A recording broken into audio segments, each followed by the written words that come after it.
Gold is mixed ahead of Friday's jobs report. So how much pull could this data have on the metal? Joining us now to discuss is Todd Bubba Horwitz, Chief Market Strategist for BubbaTrading.com. Bubba, good to see you again.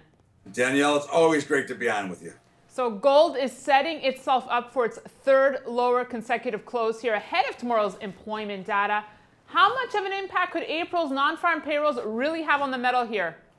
Danielle, I think it can have a dramatic effect. You know, one of the things we're looking at here is if the Fed is going to raise rates, and that will be data dependent, as they like to say, but you know them. But if it indicates that they're going to raise rates, you know the dollar is going to spike, which is going to naturally push down the price of gold. We've just recently seen the dollar make a low, the dollar index make a low in the 91s. It's now almost in the 94s already. You've seen the euro currency collapse over the last couple of days. So what we're going to see, if the Fed makes any indication that they're going to raise rates, I think it will bring a little bit of pressure to gold, which truthfully, I would like to see, because gold has held up so well through all of this that I'm only looking for another spot to step in and buy it anyway. So I think that if they have a good number, which would indicate they could possibly raise rates, then gold's going to probably fall a little bit harder here first. Well, is there a jobs number that would make you start to worry about gold?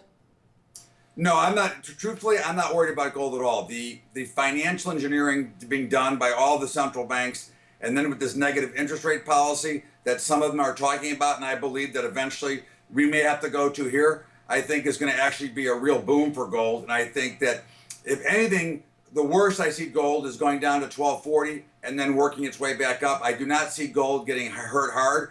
I think gold is going to be in a pretty strong bull market going forward, and I would look for any opportunity to buy, but I wouldn't chase it up. Well, I guess that was my next question, because a lot of analysts are really mixed on gold's next move, shorter term. So you're seeing a retracement here to the 1240 level short term?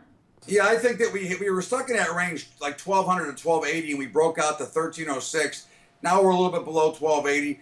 You know, this still, I mean, if we hold here, 1280 can still hold, but I would not be surprised, and I would prefer, as a trader and an investor, I'd rather see 1240 because I think it's a better entry.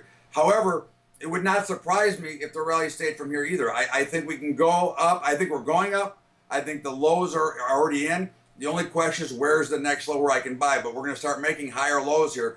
And as a trader, I've always want to buy into some weakness because that'll give me more power to the strong side going up. All right, what about silver? I know you were loving it. What levels are you eyeing for the metal here? I think silver continues to go higher, Danielle. I think that we could certainly see the $20 level by the end of the year. I think that this is just an issue that we sold, way oversold it.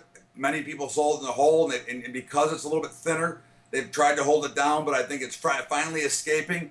And even when it tries to sell off, it doesn't go down very far anymore. So I think we've got a lot more room to go in silver, and I'm still looking for spots to buy more. All right, finally, I need to get your thoughts on this, on Trump, who is now the last man standing for the GOP. Today, he said that he's a low interest rate person. Could that mean a Trump presidency would be good for gold, Bubba?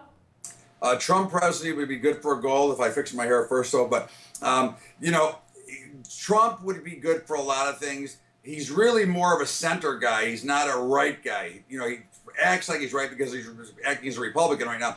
He's more in the center. He's more like Reagan than anybody chooses to admit because he's so pompous. But he's got a lot of good ideas, but I think he'll be good for gold because if we keep interest rates down and get the economy moving again, that'll be good for gold anyways because people have money to invest, and they're certainly going to go back into gold once the stock market collapses. So I think he'd be very good for gold. All right, Bubba, good thoughts from you always. Thank you. Thank you, Daniela.